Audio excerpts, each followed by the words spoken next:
as we start this new series for the next 6 weeks that somehow God coerced me into doing. And my brain hurts.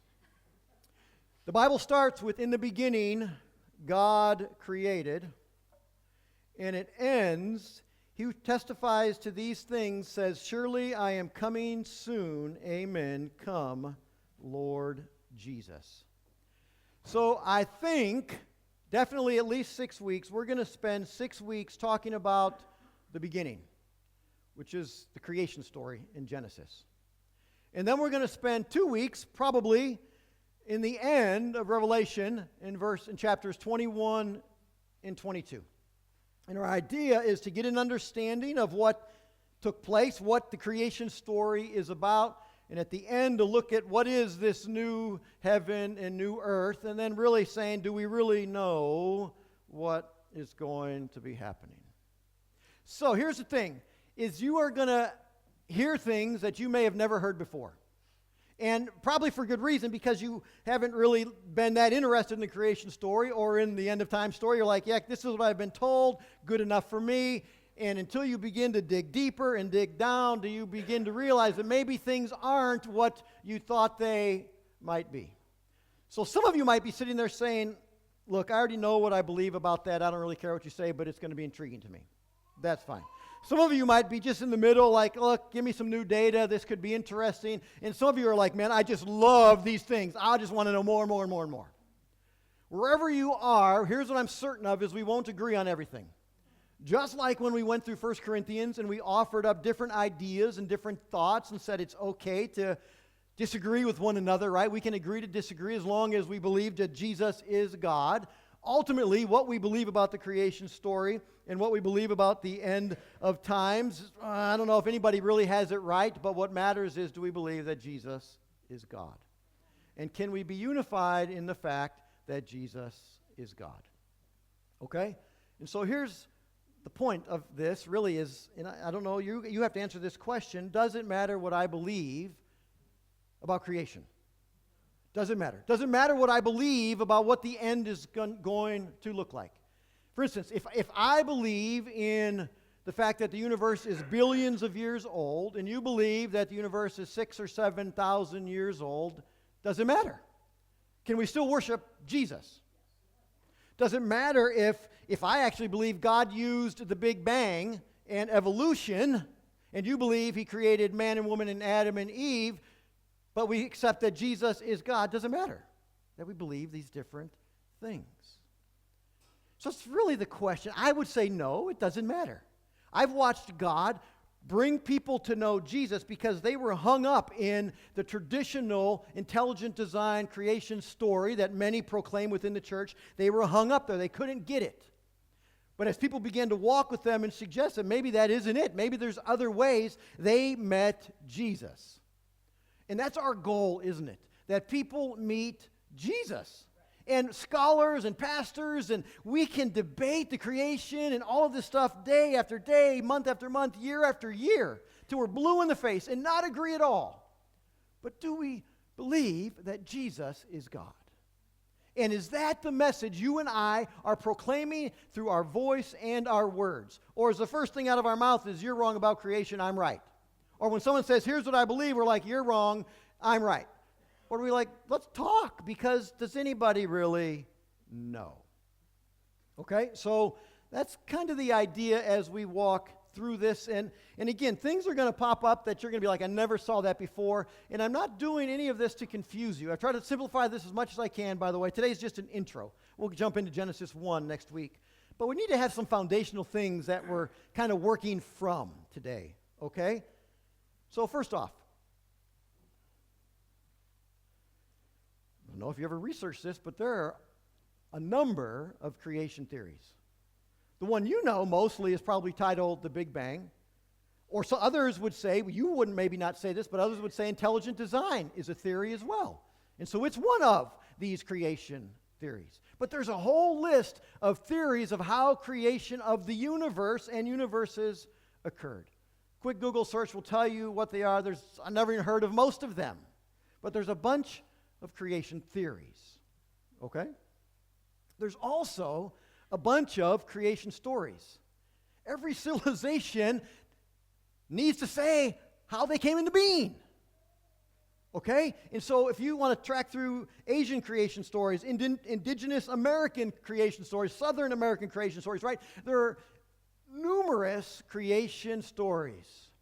Now, the Hebrew creation story comes about in the ancient Near East, where there are already at least two creation stories existing. One's from the Sumerians and one's from the Babylonians, whose stories are much older than the Hebrew story. And if you really study the Genesis 1 through 11, you're going to see a lot of similarities in the Sumerian and Babylonian creation story. Okay, so every civilization has one. And we're going to talk about this Hebrew one that we're going with here, right? Because it talks about the one and only God who we follow. But we want to understand there's numerous creation stories. And then finally, we want to talk a little bit about this.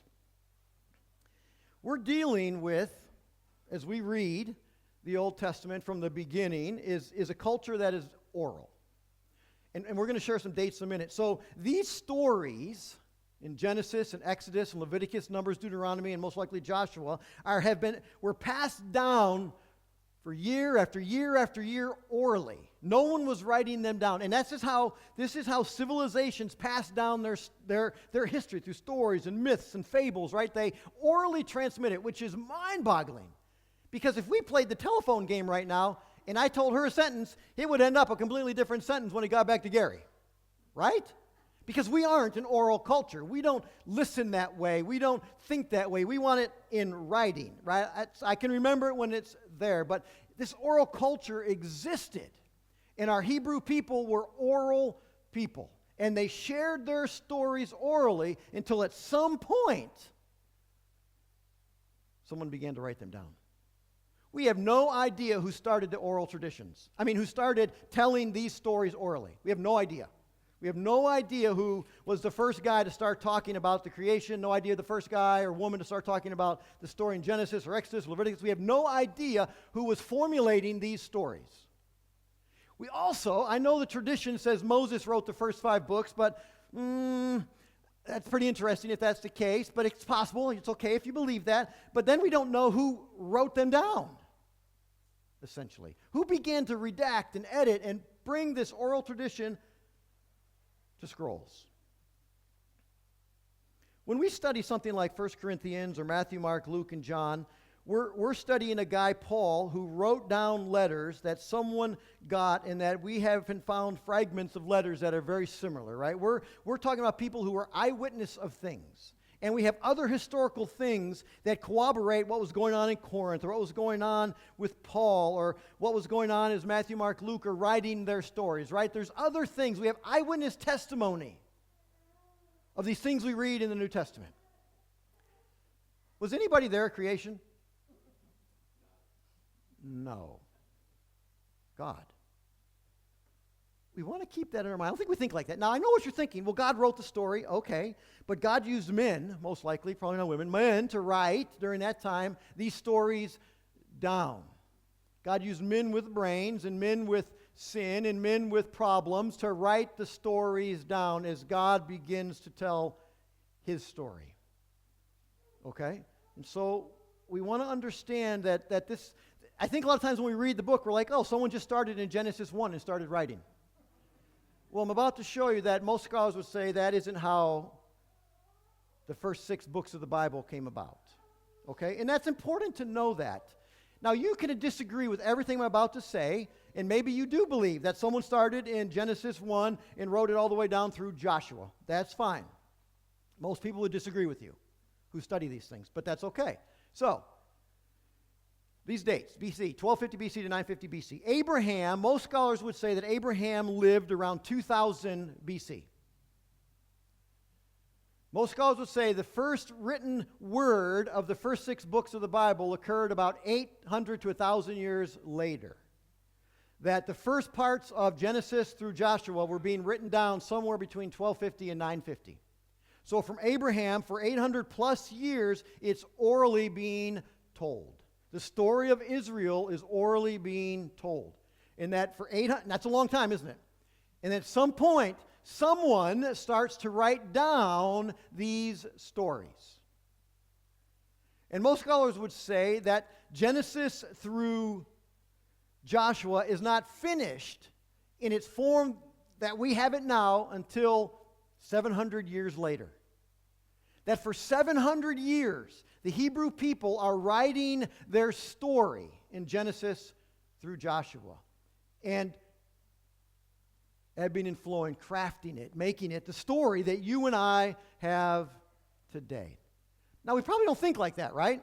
That one, it's 800 years, starts 800 years after Abraham that they start to write it down, and that it's probably occurring over a 700-year period that they actually are recording it. And do you want to know the piece of Scripture that most scholars believe was written last in Genesis through Joshua? Anybody have a guess? Genesis 1. The Genesis 2 and 3 were created very early. And at the end, in this time frame of this, and we're going to look at who these different redactors might be, close the loop with Genesis 1 and other pieces throughout those first 6 books of the Bible. Fascinating, isn't it? Now, you might be saying, who cares? But I'm thinking, a guy like me is like, that is so interesting. And it doesn't cause me to be like, I don't, God, where are you at in this? I'm like, oh my gosh, this is amazing that you could get this story out, that it's told orally for thousands or more years, and then finally it gets written down, and it's pretty darn close as they begin to find things archaeologically and all of that, right? It's amazing. I'm more amazed by God when I learn how most believe this happened. So I'm almost certain you've never read these next 4 things I'm about to put up, and I question whether I would put them up, but I thought it's significant because you might see them one day. And it's important to how those first 6 books of the Bible are written. So scholars would say there's 4 main sections to that first 6 books. That there's the first author would have been the Yahwist. And they call him that because he always uses Yahweh for God. He never uses any other word for God, and as he talks about through Genesis through Joshua, always uses Yahweh. The next redactor or writer would be the Elohist. Who do you think he uses? He uses Elohim as God. And he intertwines the story with Elohim. There's a third one who most scholars say Deuteronomy is so different than the other 5 books, there had to be one specific writer of Deuteronomy because the language is completely different than any other book. And then finally, this priestly one who writes last, who most would say wrote Genesis 1. And we'll get into more about that next week, right, as we really start to break out Genesis 1, that in what this if this is true, what this person's concern was in making sure we understood and future generations understood about creation. So you may never see these things ever. And you may say, that's just silly. I don't even care about that. And scholars are still debating and fighting about this. But it's intriguing that this conglomeration of stuff in Genesis through Joshua had many hands in it as God leads those many hands that tell this story of God and his people. It's remarkable. So let's make some statements that I think are really important as we go through this. Because some of you are like, man, I hope you prove me right. Some of you are like, man, I've been wanting to hear about this. Some of you are like, I want the science in it. Some of you want the historical aspect. Some of you are like, the theme of creation serves as an introduction to the central motif of Genesis, which is God's role in history. We like to take, and we like to read from our modern era back onto these very ancient texts and try to figure them out from our modern understanding. Our writers had zero modern understanding.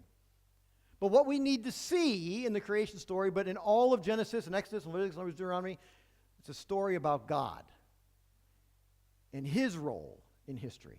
We have to get that. It's not about the creation story. It's not about Genesis 2 or 3. It's not about the flood. It's not about God calling Abram. It's about God's role, the one and only God's role. What else could we say about this? Most of the stories in Genesis 1 through 11, so most scholars will say Genesis 1 through 11 is the prologue. That's not the main point. The main point starts in Genesis 12 when God calls Abram.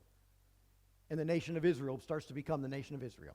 And so 1 through 11 are this introduction that's, as I said earlier, is remarkably similar to the two other ancient Near Eastern creation stories, which we'll say more about, which this last sentence says about. So most of the stories are best read as presenting an alternative worldview to those generally accepted in the ancient Near East. It is challenging ancient assumptions about the nature of God, the world, and humankind. This is a story that's main point is there's one God. And this one God created everything. And this one God, centerpiece of creation, was man. And man cannot become God. There is a difference. And man and God can have a beautiful, amazing relationship. The other creation stories of the ancient Near East were not like that. And so this is a story that's saying, your stories, they're wrong, because God is the God who called Abram, he's the God who created it all. And he's the God who desires relationship with man. Okay? And so we want to make sure we get that this is a story from Genesis, starting in Genesis 1, that is saying, Sumerians, Babylonians, everybody else, you got it wrong. Your stories, not multiple gods. Not all these other sea creatures and other things, dragons. It's a story of one God who created. Okay? Very significant difference in the creation stories. I think this is significant for us to agree to. The mystery of divine creativity is ultimately unknowable. The Genesis narrative does not seek to make intelligible what is beyond human knowledge. To draw upon human language to explain that which is outside any model of human experience is inevitably to confront the inescapable limitations of any attempt to give verbal expression to this subject. How can you describe something you've never seen? How can you describe something that you could never imagine? No one has ever created a tree or a plant or separated waters from land, from nothing or something. Right? And that's going to be what we're going to get into next week. Did God create from something, or did God create from nothing? Ooh, does the text even say? Interesting, isn't it? Probably. Well, to me it is. But do we know? And could our human authors, even with the inspiration of God, would God have them write something down that no one could understand? That only He could understand in words they never even knew? Or are human authors writing down in words that just help them, like, try to describe what occurred, with an understanding of their limitation of their knowledge of science, their knowledge of the universe, their knowledge of what they're trying to record? Can we really understand what occurred at creation? Can't wait to the end when we sit before Jesus and say, come on, tell me how this worked.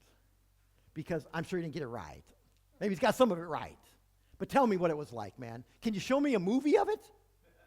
Right? Can I see on a big screen? We're all sitting up there. Oh my gosh, look at that.